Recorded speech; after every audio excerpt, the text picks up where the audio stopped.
ici en Outaouais. L'actualité locale. D'abord. Au 104.7 Outaouais. Jusqu'à 14h. Vous écoutez LP le midi. Bon, COVID-19 maintenant, alors que la 5e vague semble bel et bien derrière nous, tant mieux. L'heure est au bilan et pour ce faire, on va aller retrouver Patrick Filion, microbiologiste et professeur au Cégep de l'Outaouais. Salut Patrick! Salut LP. D'abord, l'impression de beaucoup de monde par rapport aux variants Omicron, c'est qu'il était moins virulent, donc moins dangereux, moins mortel, surtout pour les moins de 60 ans. C'est pas vraiment le cas si on se fie aux plus récentes données de l'Institut national de la santé publique du Québec. Non, vraiment pas. C'est même le contraire. On savait jusqu'à un certain point que le virus lui-même là, était un peu moins virulent, mais comme il était beaucoup plus transmissible, donc il a atteint une très, très grande portion de la population. Et là, on a vu les chiffres du mois de janvier, puis c'est assez inquiétant, puis même un peu surprenant. On parle d'une surmortalité pendant ce mois-là de 24 %.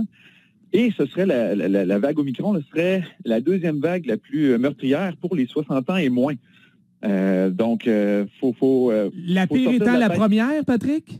Oui, la première. Donc, quand personne n'était vacciné, personne n'était protégé d'une quelconque façon, que ce soit par une infection ou par la vaccination. Donc là, on était doublement, peut-être même triplement vaccinés et on a quand même eu une surmortalité. Et les 60 ans et moins, qui étaient généralement des groupes un petit peu moins atteints, ont vu le taux de mortalité augmenter. Ouais. Donc, ça n'a pas été une vague aussi douce qu'on aurait pu le croire.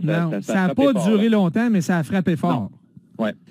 D'ailleurs, je lisais, là, cette 5e vague-là, donc la vague Omicron, 4 fois plus mortelle que la 3e et 7 fois plus que la 4e au Québec. Par ailleurs, la presse y est allée d'une simulation dans le but de savoir ça aurait été quoi le portrait des hospitalisations COVID si 100% des Québécois avaient reçu 3 doses. Évidemment, on n'aura jamais un taux de vaccination de 100%, Patrick, mais qu'est-ce que tu peux nous dire là-dessus? Oui, écoute, c'était un exercice mathématique statistique assez intéressant. Donc, ils ont regardé le taux d'hospitalisation en fonction des groupes d'âge et des statuts vaccinaux des différentes personnes. Et là, on a extrapolé. Donc, on s'est dit, et si chacun de ces groupes d'âge-là avait été triplement vacciné? Puis là, on le sait, il y a des groupes d'âge pour qui c'est pas recommandé ou obligatoire, par exemple, des choses comme ça. Donc, puis on a extrapolé, puis on a vu que le taux d'hospitalisation serait de moitié. Donc, au lieu d'avoir, par exemple, là, c'était en date du 15 février qu'ils ont fait l'étude, là. Donc, on avait, je pense, 1900 hospitalisations, ça serait tombé à 900. Et les soins intensifs, même chose, ça aurait été diminué, là, je pense, de 54 %. Donc, il y aurait eu une différence majeure. Maintenant, c'est dur de le dire dans la réalité si ça aurait été vraiment ce qui se serait produit, parce qu'il y a plein de facteurs autres qui auraient pu influencer. Donc, par exemple, si on avait vu plus tôt que le taux d'hospitalisation diminuait parce que tout le monde était vacciné. Donc, est-ce qu'on aurait relâché certaines mesures qui, elles, auraient pu provoquer des contaminations? Donc, c'est pas aussi simple que ça en a l'air, là. Ouais. Non, c'est ça. Il y a plusieurs facteurs qui vont entrer en ligne de compte.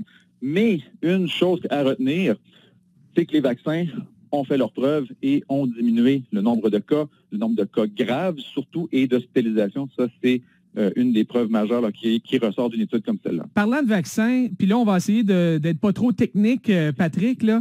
On sait qu'il y a une certaine inquiétude par rapport aux vaccins ARN messagers. Là. Il y a des gens même qui laissent entendre que ces vaccins-là changeraient notre ADN. Qu'en est-il? Oui.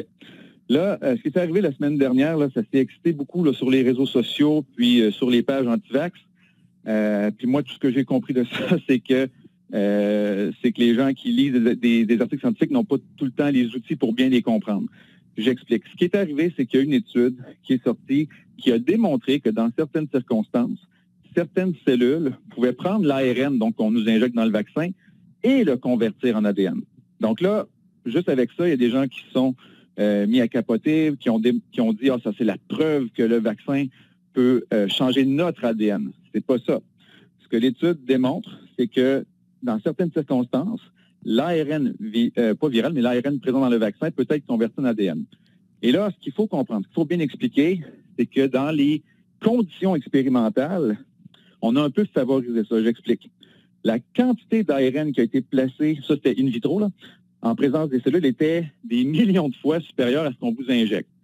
Donc, les cellules ont été bombardées d'ARN, ça c'est une chose. La deuxième chose, c'est que les cellules avec lesquelles on a travaillé sont des cellules tumorales. Et ces cellules-là ont la capacité d'exprimer un gène qui, lui, convertit l'ARN en ADN. Donc, c'est pas vrai que dans nos cellules, on va dire normales et saines, que cette conversion-là serait possible. Nos cellules font souvent l'inverse. Donc, on a de l'ADN et on fait de l'ARN pour éventuellement produire nos protéines, mais on fait rarement l'inverse. Donc, c'était vraiment une étude qui était intéressante au niveau scientifique pour démontrer que les cellules ont la capacité de le faire, mais de là à tirer des conclusions et à se dire que nos cellules vont devenir mutantes parce que l'ADN va être inséré, on n'a rien démontré en ce sens-là, absolument pas. Bon, là, tu dis on n'a rien démontré encore, je présume. Donc, c'est sûr qu'il y aura quand même une série d'études en lien avec les vaccins à ARN messagers qu'on connaissait moins avant l'arrivée de la COVID. C'est ça. Puis, si les gens s'inquiètent de devenir, on va dire, mutant ou quoi que ce soit, faites vacciner vos enfants contre la varicelle, parce que le virus de la varicelle, lui, une des premières choses qu'il fait quand il nous infecte, c'est d'insérer son génome dans le nôtre. Puis je peux te donner d'autres exemples aussi. Par exemple, le VIH, le virus qui cause le sida, oui. C'est un virus à ARN. Et lui, il a déjà l'outil pour convertir son ARN en ADN. Donc, quand il infecte nos cellules, il transforme son ARN en ADN et là, il l'insère dans nos cellules.